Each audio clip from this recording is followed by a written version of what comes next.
Hey, we're back. So, we decided to, Gabe from Arizona's back. What's going on, guys? Our good buddy from, of course, the League of Extraordinary Grapplers. So, in light of it being my birthday today, and... It is your birthday? Yes. Happy birthday, fool! Megadeth's final album, released today on my birthday, so you know this is a good luck day. We're going to do another free clinic for you guys, okay? So some of you have asked some questions, and we are going to answer them today. Now, if something comes up, you want to know, put it in the chat, even though I have this reversed. I'll come over, take a peek, and look. Otherwise, sit down, enjoy the show, and we'll get to some of these things that you've been asking about, okay? So here we go. Now, a lot of you ask, how do I stay on top? How do I maintain control in the top position once I pass the guard? And then the second question is, well, what should I do when I'm on the bottom? Should I try and submit them, or where do I go if I get stuck on the bottom? Okay. Very, how would I say this? Very controversial. Because if you ask me, I'm always going to say to you, get off your back and wrestle. Okay? That's just how I am. Now, if you're in some kind of just straight submission grappling setup, you may want to do something a little different. Okay? You may want to be able to submit off your back. I don't really think it's necessary. But if that's what you want to do and you feel like you can catch somebody when you're on your back, there's options. But remember something. When you're on your back, you always have two opponents, okay? The person's technique and gravity. So it's always a two versus one when you're on your back. And number two, you better be sure as shit that you can finish from the bottom, because that submission chains from the bottom can be exhausting. I'd much rather be on top and just ride you out. Much less energy for me versus you trying to chain submissions against me on the bottom position. Okay, so first things first, let's look at how do we get a takedown. Okay, the question was a takedown, a headlock takedown, right? So once I do a headlock takedown, where do I go from there? Now, one of the things that you look at when you're doing a headlock takedown, a lot of times people are slipping or losing the position, especially when you're not using a gi, because you're not grabbing in the right spots. When I'm doing some kind of headlock takedown, I want to make sure, me personally, I really like grabbing the armpit. Right? So if I'm here and I'm going to take him down, I'm hooking here in the armpit. And there's a reason why. If I don't have the armpit, he can slip his arm. Okay? Very easy to slip his arm. And we're wet. When we get wet, it's gone. But when I hook the armpit, if he tries to slip, right, it's much harder. Now, even if he steps out and he really takes a big step out and starts turning around, all I would have to do is come inside, turn, and I go for a sumigaeshi from here. And for those of you that know me, train with me, sumigaeshi is my number one. I can, as the minute somebody takes that step out, I'm coming in, hooking my leg, and I'm throwing them over. Okay? But when we look at that headlock takedown, how do we keep the control? Number one, hook the armpit. I want your claws deep. Okay? The other thing is look at where you want to go, right? I'm not looking at the floor. I got to turn my body. I got to look in the direction that I want my body to turn. Additionally, I want to be grabbing joints. Okay? Don't just grab a muscle. Gabe's got big arms. Okay? He's a very muscular guy. If I just try and do this, he's going to push right out. Boom! Gone. Not happening. But if I start to hook, say at the elbow joint, and what I do when I hook the elbow, I'm not just pulling it, I'm coming inside. Again, I'm hooking, and I'm turning it. The reason why is when I flare the elbow, it's actually creating weakness in his rotator cuff. Okay? So if I'm just holding him here, he can slip. If I'm just trying to hold here at the forearm, forget it. His forearms are bigger than my hands. okay? So when I take this here, I'm conscious of the fact that I don't have a gi on and I'm slippery. So I'm not just grabbing the elbow, I'm coming underneath and I'm turning it out. So I'm hooking. And this is how I'm going to start my rotation when I step out and I turn him over. Okay? There's a variety of headlock takedowns you can do from here. So the reality is I really don't care how you finish it once you come to this position. I can show you one style, Gabe can show you another style. There's a lot of variations. Okay? Most important thing is when I'm here, I need to turn my body. I see some guys that it works very effective. They'll step out. See how I'm stepping out here? That draws the weight, and then they turn once they're stepping out. And I've seen people be very effective with this. So they're coming out, turn. There it is. Okay? It's a very effective way to get them down where you're not muscling and you're not losing the position. You'll have other guys that'll come, they'll turn, right? They want to bring their hips in deeper. And then they'll drop, right? So they'll drop, turn, and they'll be here. There's a lot of variations to this. Gabe, do you want to show a variation or a particular way you like to hit that? Sure. So what I like to do is because a lot of people, especially wrestlers, they have that strong neck. So that head positioning is very crucial. That you got to take concentration and focus on the neck. Okay, so if we get here and I'm just kind of rotating and coming here, right, he still has that neck to push me away a little bit and stiffening up the neck to where I'm kind of off balance. So what I'm going to do is I'm going to clothesline it, then pull this up. Now come here. Okay, once I'm here, I'll step out, lunge forward, and now I'm here. Now once I get here, I'm going to pull this elbow all the way up. Okay. That's a lot of pressure on his neck here. If I go forward, it's even worse. Okay. So I want to get that neck off balance. Okay. Because if we're going here and I get here, he's going to start battling up top, using his neck and everything. But if I clothesline it, see, he's already off balance. And this is pressure anyway. So as I come here, right, start pressuring him down. I didn't even have to use my hips. I just pressured him down. That's not muscling. It's clotheslining the neck. So as we get here, right, I clothesline the neck, okay? And now I start coming over. All right, all I'm doing is driving my weight into him. I'm going from there. Or, if we're coming here, I clothesline here, I can toss him over, I can do whatever I want, but I want to clothesline that neck. Contract. So the key to this, guys, is this concept of joint control. If you notice the way that this was done both ways, you're controlling the joints, controlling the joints, controlling the joints. How Gabe was shutting the head down is a form of joint control, okay? So my head was not like this. What Gabe did is he took my head off the center line. The minute you take somebody's head off the center line, you're done.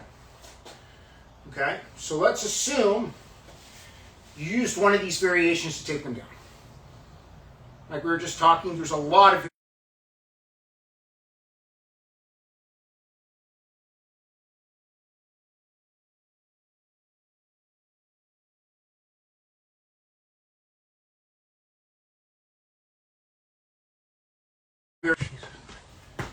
sorry guys. Okay. Always phone call interruptions. Alright, so let's say we're on the floor. You just saw like 4 different variations of how to throw them down, right? Doesn't matter. Get them to the floor. Key point of what we were just doing is control, control, control. Get their head off the center line, control the joints. Very important. We were not just grabbing aimlessly, we were controlling joints. Okay? So, very key, when I'm here in this scarf hold position, keisukitami, whatever you want to call it, couple of things. Number one, my butt's not on the floor. Okay? Very important. Butt is not on the floor. 2, my feet are going to be at 9 and 12. Right now I'm on the right side, so my feet are 9 and 12. If I was on the left side, my feet would be at 3 o'clock, 12 o'clock. Okay? And if you don't understand what that means, get yourself an analog clock. Go practice using an analog clock at home. Right now I'm on my butt because I don't want to hurt my partner. And I don't want to put that pressure on because we're demonstrating, we're not competing. Okay? But normally, when I'm in this position, what I am doing is I'm going to get my butt about a couple inches off the floor. I'm not directly above, I'm coming behind and I'm scooping, right? Like that. That's what I'm doing, number one. Number two, I'm not allowing my partner to have his head control, right? I don't want him to have head stability. So one of the things that I like to do, I have found very effective, is I like to make sure their ear goes to their shoulder. Why? Because I do not want this stability in the head. I don't want spinal stability. I want to disalign his spinal connection, right? So destabilizing the spine means I must either turn it or pin it. Got it? So as I'm doing this, I have to create that connection. Now, one of the mistakes I constantly see is when people are bringing their arm through, they're flat and they're coming directly under the neck. Gabe's neck is very strong, and he's a really, really good black belt, like top of the charts here, okay? I am not going to be able to do anything if I'm just pulling on his neck. He's too good. He's too experienced. It's not goofing around with the white belt here. So what I have to do, one of the things that I found effective that you guys may try, is I look, when I'm bringing the head over and take him off the center line, I like to blade at a 45-degree angle. So what I'm doing is when I'm cutting it, I'm bringing it up like this, right? So as I'm here, when I cut it, look what happens. It's taking the head off the center line, then I can grab my leg, okay? Like I said, I'd be off my butt at that point. I'd be grabbing that elbow again, turning it. I can come underneath, right? This hook underneath the elbow. Once I come here, bring it here, S-grip. There's a lot of different grips you can have from here. This I do like a lot. What I'll do is I'll lock this spot here, right underneath the elbow. I pin it and I hook it. And as I'm doing that, like I said, I'm bringing his ear to his shoulder. And the way I'm doing it is I'm driving my blade, okay, in a 45 degrees. Okay, so I'm taking that, I'm locking it this way. Then, when I scoop it, I hook it. Then I can scoop and hook this. Then I can take this together. Okay, it's just one variation. But this is a very easy way to control them that they're not expecting, because you're taking their attention away from what they think you're going to do. Plus, like I said, it's very important to be mindful of the ride. Right? If your butt's on the floor when you're doing this, you already screwed up. You cannot have your butt on the floor, and you need to be stable with your feet. Okay? Very, very important. All right, how do you like to do it? So, yeah, for instance, you know, when they're on their back, they're in a vulnerable spot. Okay, and just like you said, when you're scooping the head up, you know, and you're bringing it this way and you're coming here, you know, that compromises his clavicles, his sternum, his diaphragm is pretty much compromised. Okay, a lot of times what you get is when you throw somebody to the floor, and if the wind isn't driven out of them, they start scrambling. Okay, you know, they start getting to a side, they start trying to take your back, and so forth. So what I like to do is, as I come here, like how he just showed, maybe I don't have the time to get the elbow, right? So I'll just lock my hands here, or maybe I'll padlock here. Okay. So what I'm going to do here is I want to try to get my head underneath his chin, okay? So with this, I have to release here, because maybe he is scrambly. You know, maybe I'm trying to, you know, control him, but I just can't, because I'm not controlling the hips, I'm only controlling the head. He still has the hips alive. The knees are still alive, his ankles are still alive. So I have to compromise something and apply as much pressure as I can to get in the dominant spot, which is going to be the mount. So I'm going to come here, I'll kick my leg back, and I'll start driving my head right into him. See how it turns his head away? Now, as I start going, I'll square back up, and I'll start grazing in, and I'm still glued to him. Now I can come under and come here. Now this is a lot of pressure here, okay? Now if I feel he's still scrambly, well, I'll come down, and I'll get my head in his chin, and I'll start raising, He just tapped, but really it's just pressure. It's not a submission, but it's a lot. Oh, it's a submission. But it's a lot of pressure. Now, it feels kind of rocky with movement, but you have to understand, I'm moving with him. I'm not going to be here, cutting angles. I'm following his spazzy body.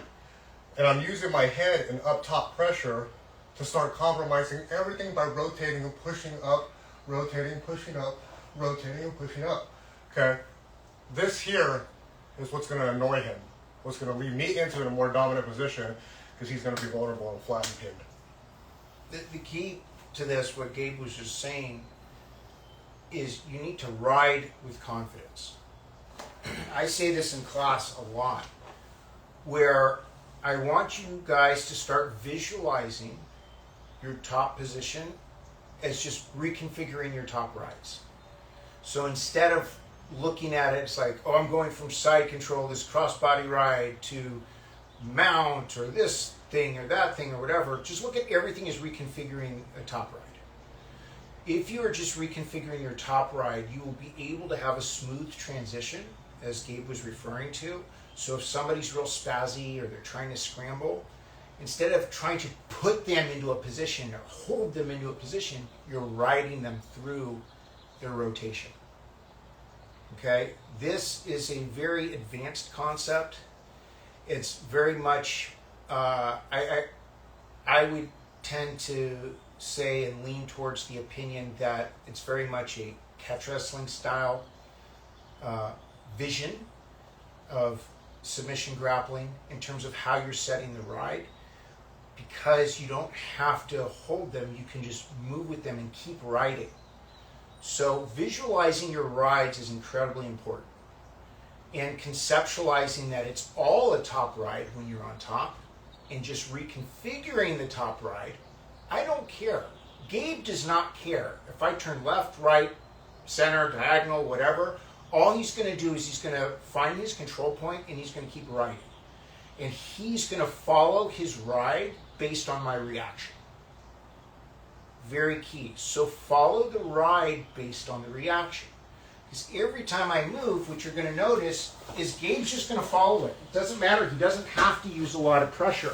And the irony of all this is the less pressure you use, the less static you are and the less you force it, you give your opponent just enough to move, to scramble, you're going to wear them down.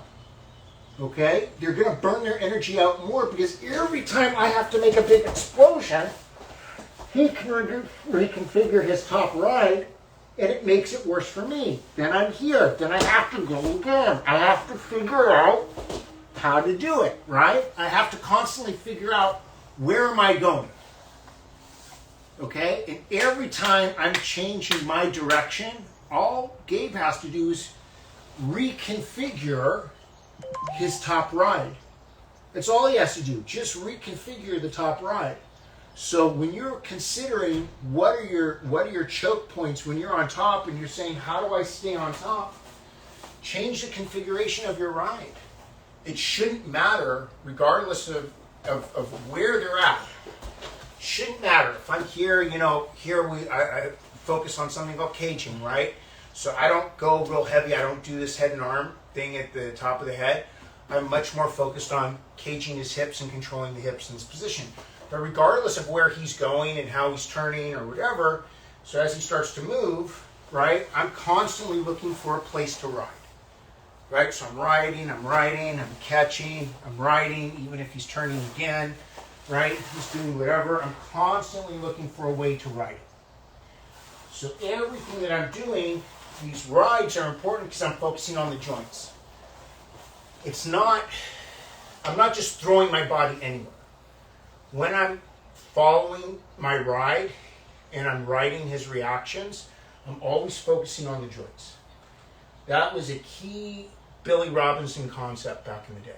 It's a very key catch wrestling concept, because you ride the joints.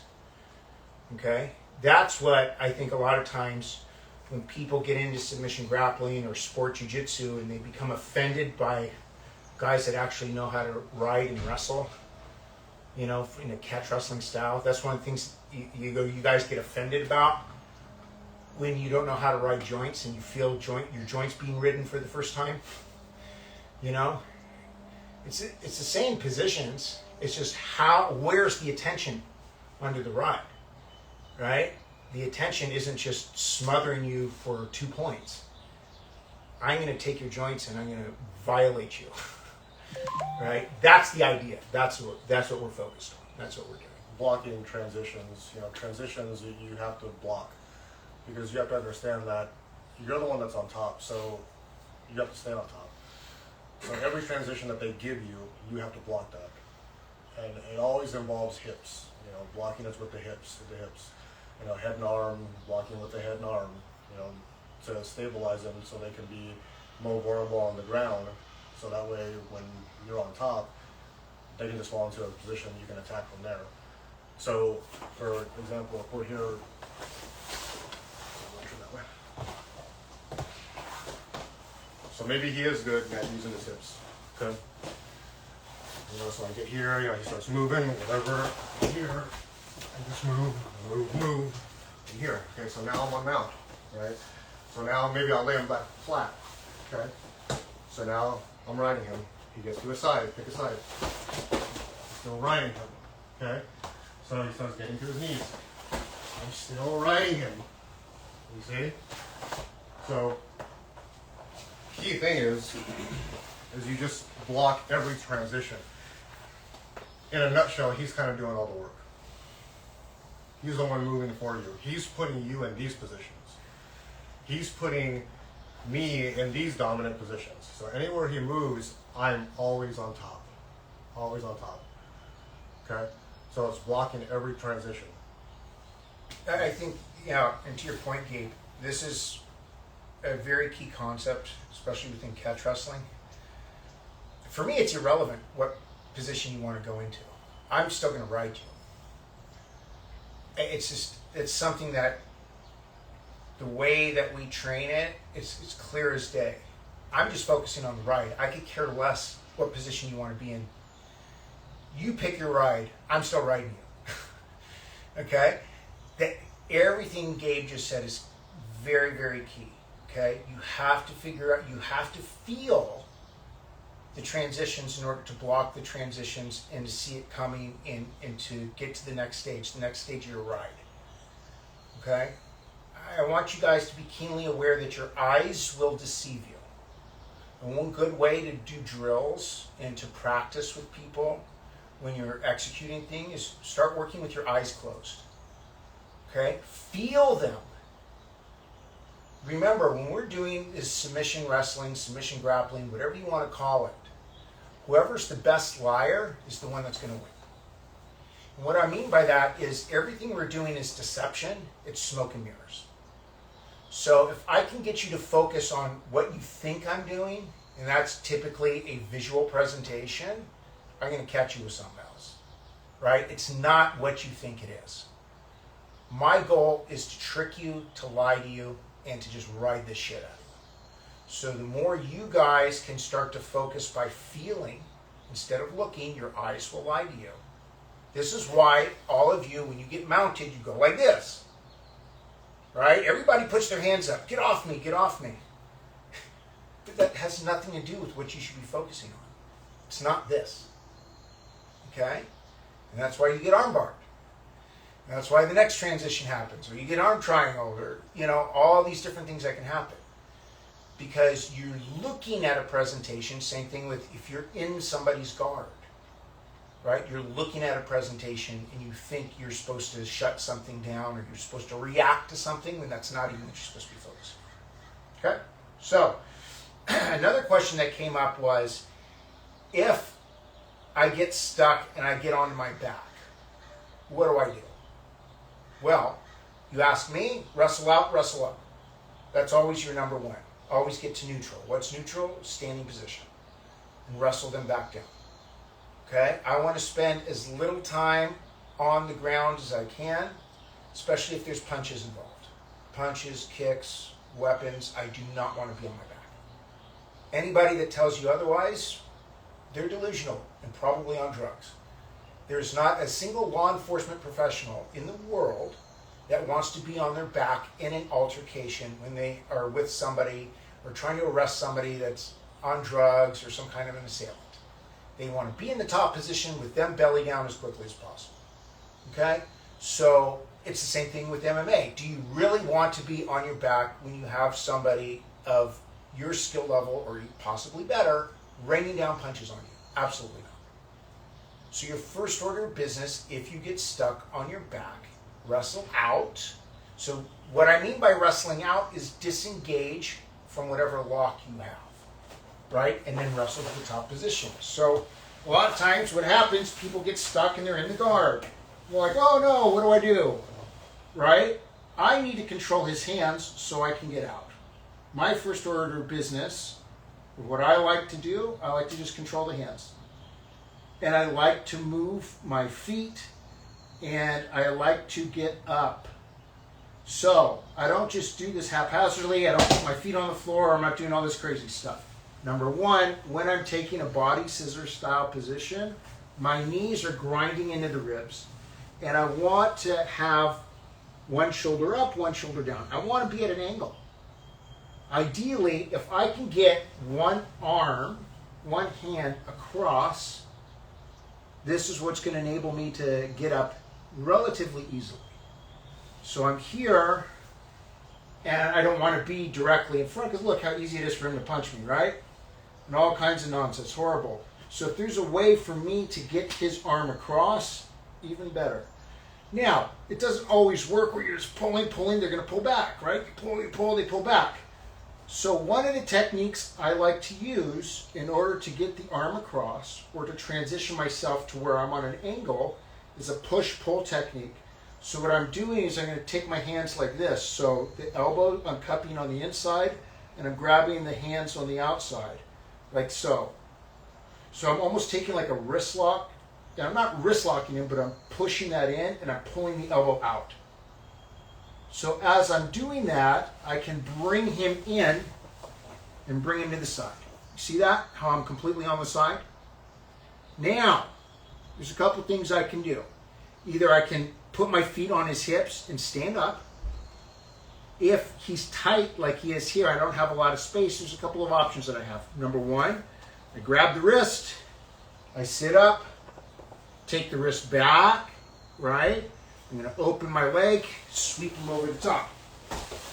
There, I'm transitioned into the top position, okay? Section number two, or I could say option number two that I really enjoy, once I'm here and I have this transitioned over, I will keep the hand, but this time I take the jaw.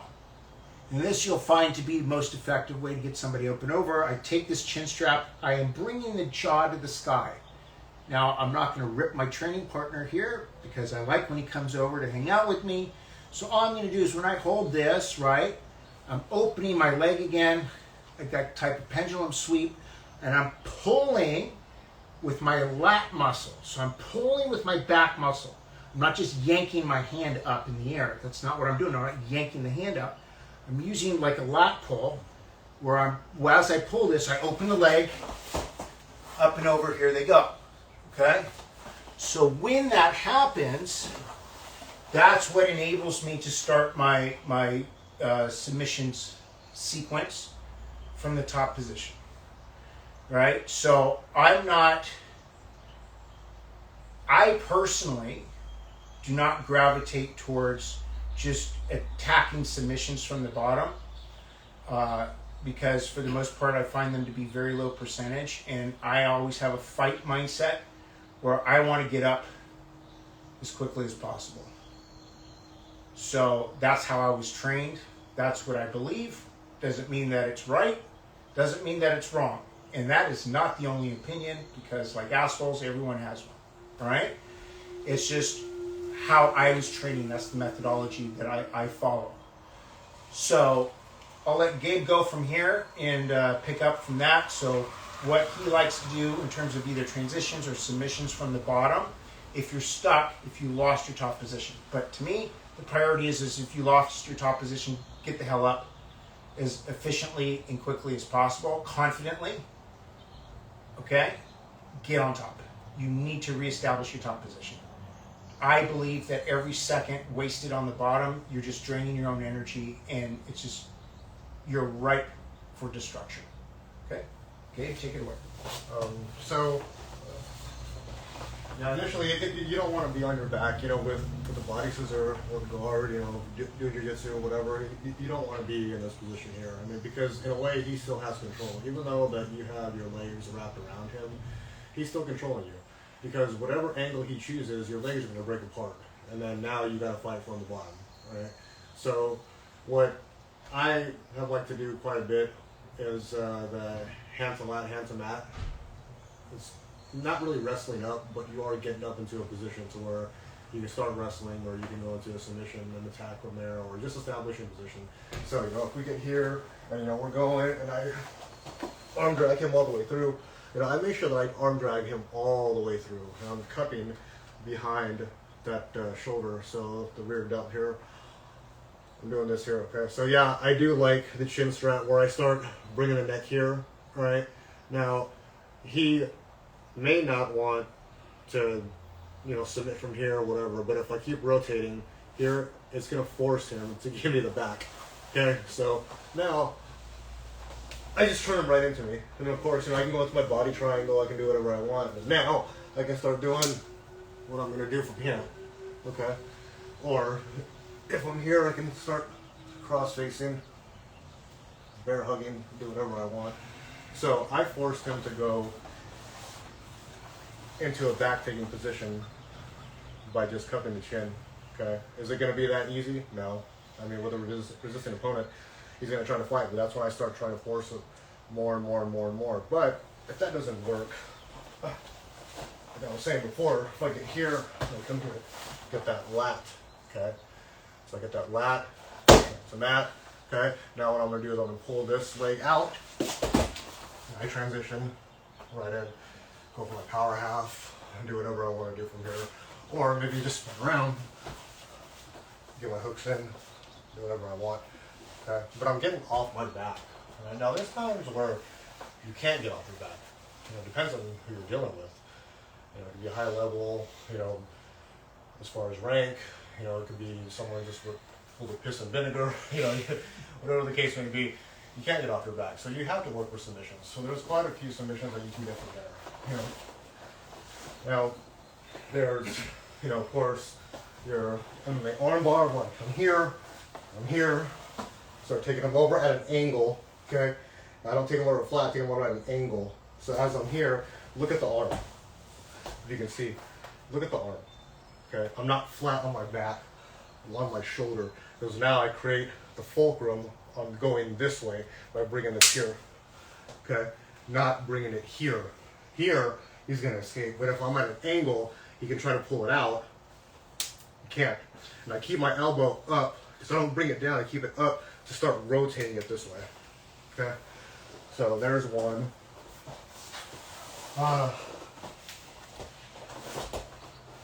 Secondly, it would be, you can go for an inverted leg lock from here.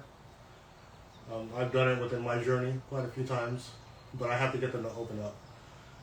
So if they feel that I have the advantage by maybe controlling the wrist by bringing him here or whatever, maybe he doesn't want that, right? So what I'm going to do is I'm going to come here.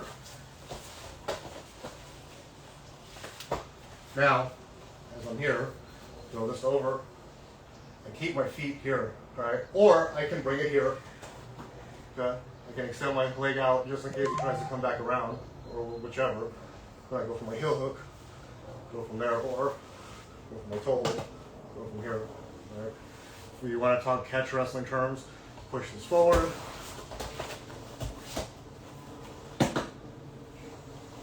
Onto my STF, go from there. But those are just some things that you can do working off your back. There's many more. I mean, a lot of it's 101, so I'm not really going to go over that. But there's just a lot of things there that you can do to get up off your back. But once you're on your back, you got to start coming up. Start wrestling up. Even start looking for attacks. Okay, even if you can't get an attack from here, so I use momentum to start coming up. Maybe I'll come here. He pulls the arm out. Okay, hold on. I'm out. Okay? So, I always want to get up off my back. But there's times in grappling where we can't. So we have to start working for things. We have to start opening him up so he can be vulnerable to attacks. Okay, or sweeps. Okay, I'm more of an attack guy than I am a sweep guy. I like more attacks than anything. Or if you get out of an attack, then I'll just stand up and we'll start from square one.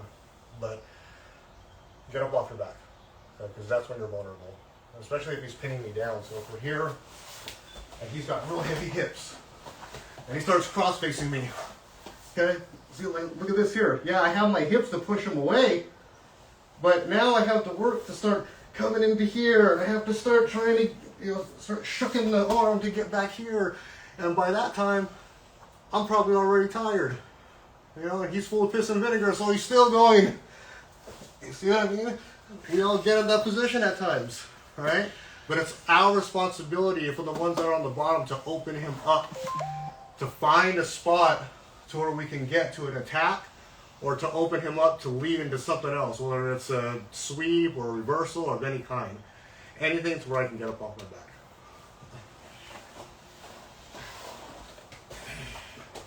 At the end of the day, guys, if you're stuck on your back, you need to figure out a way to be active.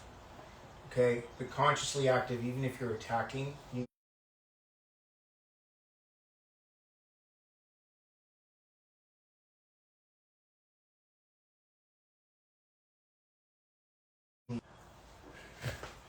Sorry.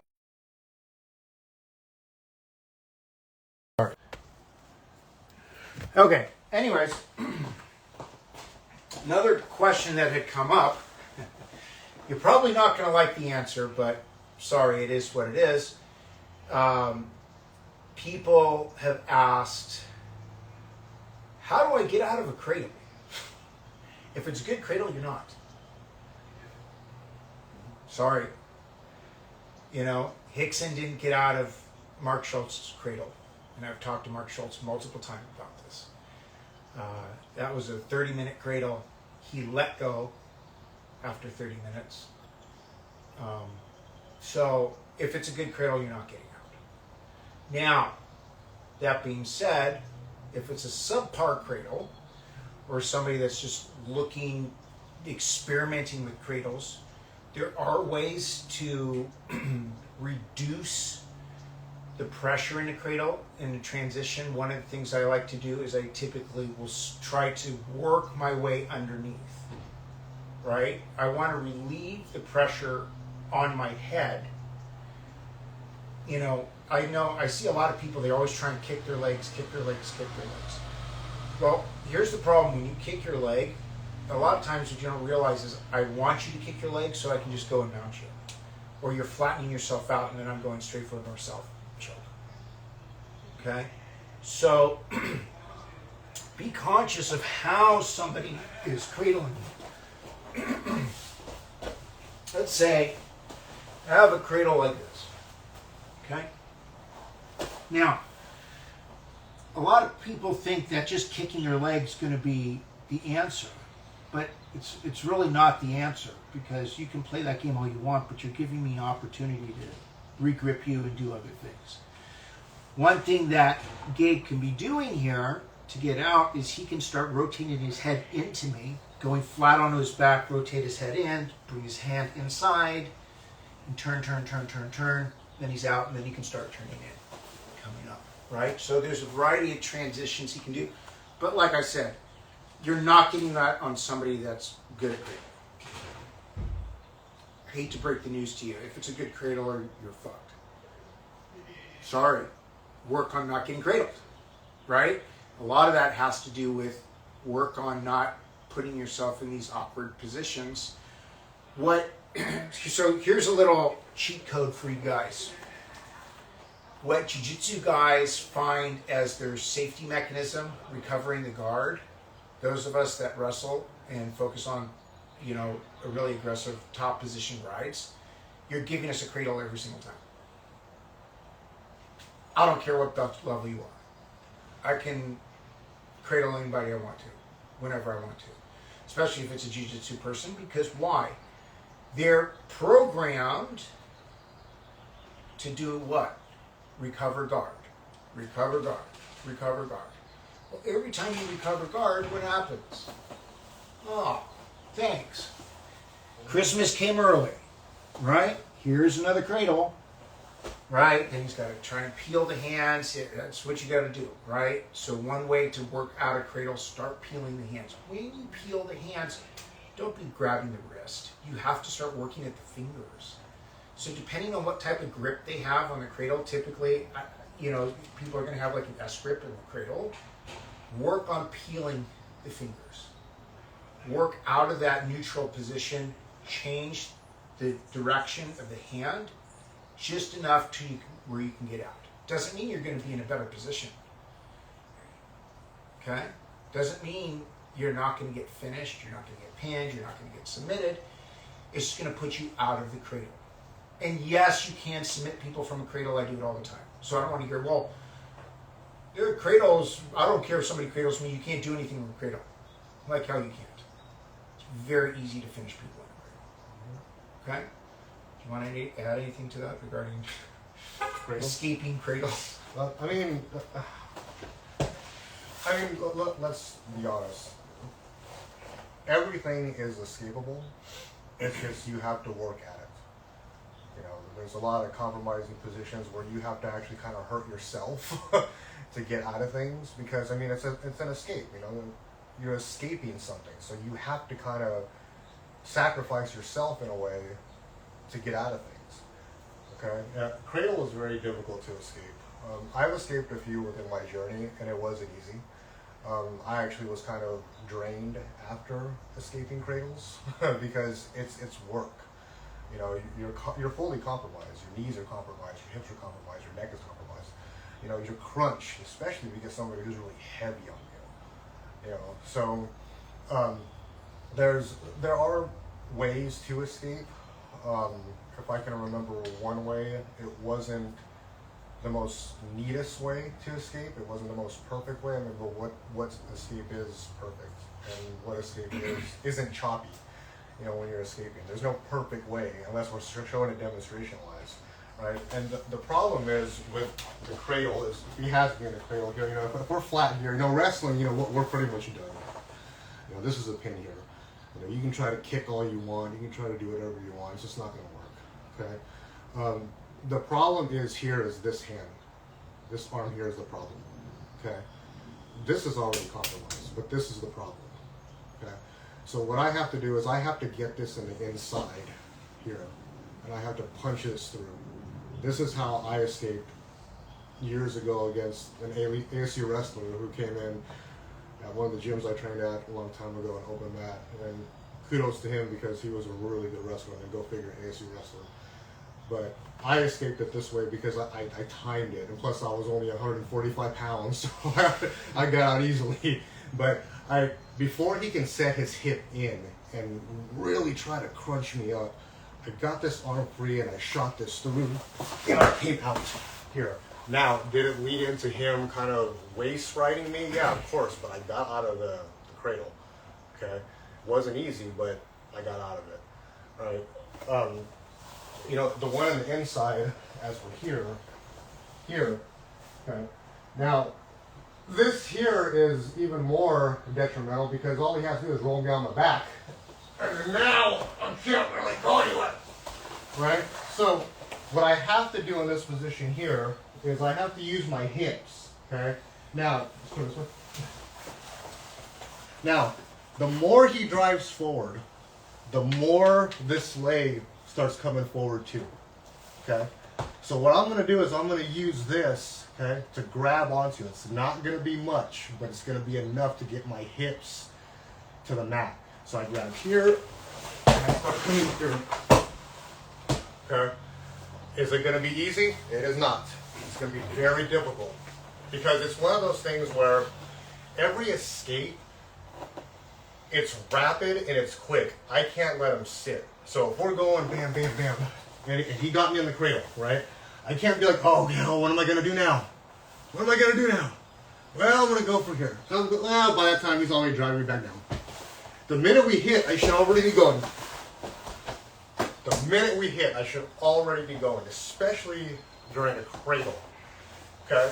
If you let him sit and marinate into you, it's probably not going to be the best thing for you. It gives him time to set in because he already has that control. Now you have to work and try to fight out of it the best way you can. But every escape is timing. Every escape is rapid. The minute you hit, you should already be going. It's very true. And to kind of just piggyback on Gabe's point, one thing that I've noticed a lot when people come to roll and they want to train with me and stuff like that is you're allowing this tension in your body for the time the bell starts to the time the bell ends, right? You have this constant tension, and you have to manage your tension. One of the things that the Russians were very successful with is how loose and flowy they were until it was time to explode. So learning to manage your explosion, like what Gabe was just saying, it's incredibly important. There's no such thing as a 10-second explosion. There's no such thing as a 20-second explosion. There's no such thing as a 5-minute explosion. Okay? When we are looking at an explosive transition, an explosive escape, or whatever, you're looking at what, like a second or less. It's quick. And one of the things that I think everybody needs to realize is once you're at a decent blue belt level, you know a bunch of moves. It's not about moves. It has to do with the amount of time we've spent on the transitions and the escapes and building that speed, the efficiency. So there's an efficiency factor in terms of how you're transitioning your escapes. That's what makes it different from blue to black, as an example, or intermediate to advanced. It has nothing to do with a secret move. Okay, so let's just get that out of the way. So I would highly encourage you guys to really focus on how to manage your tempo, manage your pace, and to know how to have that explosive transition when it's necessary. Okay? Because there are times where you can have a transition that you want it to be a little bit slower, right? Or you want it to be a little bit softer. But it's the timing of the transition that makes it important. Okay? So this is your value judgment that you need to be focusing on when you're training. Not, oh, let me go to BJJ Fanatics and buy 18 more videos at $600 a pop to be the best grappler in the world. No. That's not going to do it. We could sit here for the next 3 hours and show you God knows how many moves, and then forget them all, and then add another 3 hours worth of moves. For free. Wouldn't help you. What's going to help you is what we're telling you now. Okay? How you manage your transitions, how you work your timing in your escapes, everything. These are the components that are going to matter the most. This is the truth. These are the things that are going to matter the most. Not, oh, let me look at this cool move. I'm going to practice this move. What the fuck, dude? Stop practicing the moves. Body mechanics is the important thing. It's up here, guys. I mean, all due respect to every wrestler out there, who, because, arts evolve, and what I've seen quite a bit is that single leg, when the wrestler gets a single leg, and they do the back flip over to get out of the single leg. Okay, and that's cool to watch. I mean, and there's nothing wrong with it. I'm not bashing it. There's nothing wrong with that. But to the youngster that's coming up, that wants to wrestle, that wants to know how to escape, the single leg or defend the single leg, and they come into the gym, they backflip and they lay on their neck, and it's like, oh, okay, well, it didn't work. Well, right, because you're just looking at the flash. Body mechanics is so important with escapes because it all involves the hips, okay? Especially when you're on the floor. It involves the hips. Leg locks, hips, hips, you know, it all involves the hips, you know, when you're on, you know, you're trying to get somebody off you. Hips, everything is hips. Body mechanics. It's all body. There's nothing flash. It's not flash. It's just understanding how to utilize your body mechanics and not being placed in a much more detrimental position when you're trying to escape. Okay. Now I've had many people ask me throughout my journey, you know, how do I escape this? How do I escape that? I usually do it this way, but then I end up in this way, and I'm like, well, yeah, because you're not using your hips. You're trying to power out of it. You're trying to pull out of it. You're trying to use your hips. You know, same thing with an arm bar. You know, if he has me in an arm bar and I'm stacking him, so he has an arm bar, and I get here, right? I start using my hips. I'm turning my hips away. Then start trying this out. I'm taking this out. But look at my hips. They're out. See? If I go to pull it, so I stack and I gotta pull. It's nothing, but I use my hips, and turn away. See, not too much. I don't want to turn it back, but you get the understanding. I'm using my body mechanics to get out of things. Body mechanics, okay, and that's what's the most important part is understanding your body, knowing where to move. Sometimes in an escape, you might have to be patient on how tight it's locked, especially with a honey hole heel hook.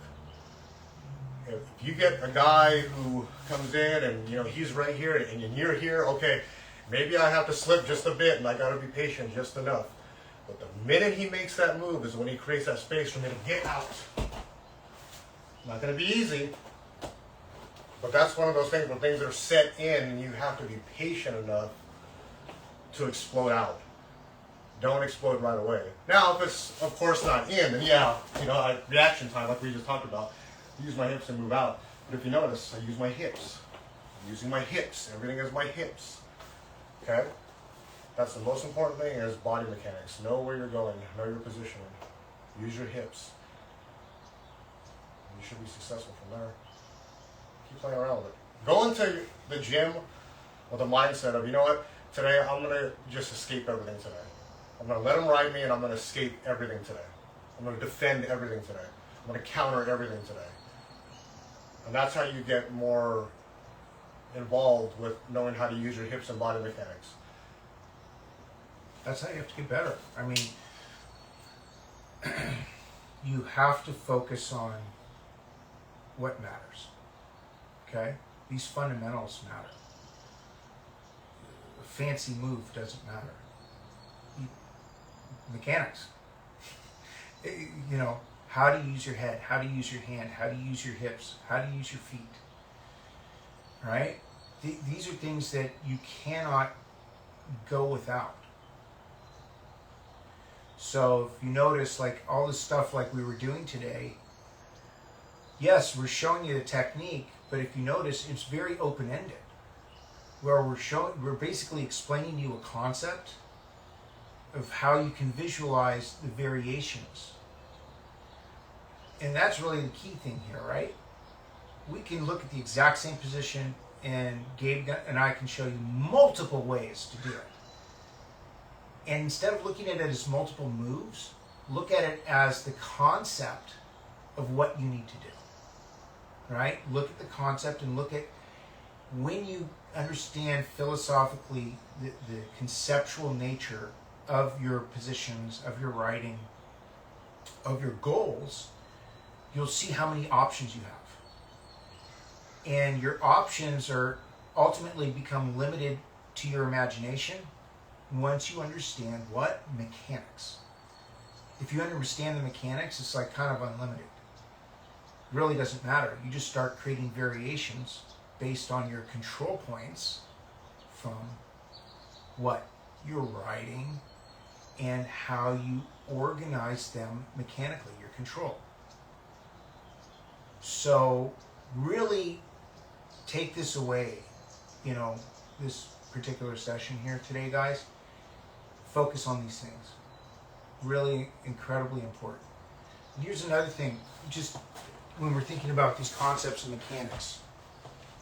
Look at your feet, okay? I want you to see something.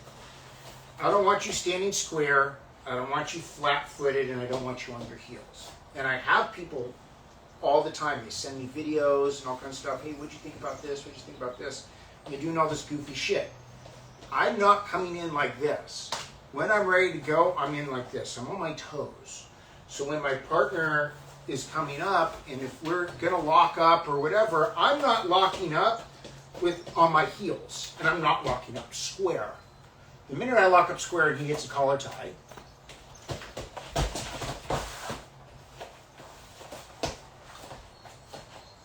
Okay? This is what it is. When I'm coming in, I have my hips tucked, right? I have a pelvic tilt. I'm on my toes. My shoulders are in, my elbows are tight. So if somebody's coming in to collar tie me now, chin parallel to the floor, completely different scenario, okay? Completely different scenario. So work on your foot positioning, okay? Work on how you pivot. When I'm pivoting, the easiest way to focus on working your pivots, start working quarter turns. Don't be dramatic. Just because I'm facing this wall doesn't mean I need to face the outside here. Just focus on quarter turns. All I want you to do is focus on a quarter turn, move your foot quarter turn. As I'm doing that, my jaw needs to point to the direction I'm going. So as I'm looking that way, I want to turn that way, so that's where I'm going to turn. Or if I'm going to turn this way, right? This is where I'm going to turn. Look, I want to go a quarter turn this way. I need to look where I'm turning. Right? So if I want to go that way, I need to look where I'm going. Okay? I always want to look where I'm going before I do it. Otherwise, you're not going to get there. But that's what's going to create your rotation. And look, I want you to see this. Okay? I'm not flat. The change, you may think the change is imperceptible because you're going to say, oh, he's almost flat. It's a big difference. Because number one, it gives me the mobility to pivot. Okay? It gives me the mobility to shuffle step, slide, turn, level change. Okay? The other thing that happens is once I'm able to do this, I can create the angle that I want. I can attack or defend on the fly. Okay? So I'm not flat. The other thing that happens, when I'm on my toes, they can carry my weight. Okay? So what I do is I create what's called a sag. So as they're carrying my weight, when I'm here on my toes, what I'm doing is I'm actually bringing my weight into them by relaxing my body and staying heavy on my toes. And that's what collapses my weight into my opponent. I'm not flat like this. This is not it, and I'm sure as hell not square. You want to get taken down in about half a second? Stand like this with flat feet. Watch what happens. You need to have active toes. You need to be mechanically sound. You need to know my level change is not like this. This is not a level change, guys. This, look at this. My chin needs to be parallel to the floor, okay? My level change, when I'm here, okay? I am engaging my legs, my butt, okay? How I'm positioning my toes. When I level change is here with my jaw parallel to the floor. That's a level change. This is not a level change. This is not how you're going to hit a takedown. Okay? So focus, again, what we've been talking about today, focus on the mechanics. Organize yourself so that when you are coming in, you are ready to go. Right? So we're moving, we're ready to go. This is how we're tying up. No matter what, it doesn't matter what the tie-up looks like. It doesn't matter what the takedown looks like. What matters is how you set your body up for success. And the other thing is how you disalign your opponent to reduce their success. It's like Gabe was saying, everything has a counter. Everything, you can literally counter everything. Now, it's not about what can become uncounterable. What we're doing is we're reducing the counter chance, right? We're reducing that ability for them to counter by being as effective with our mechanics and our timing as possible.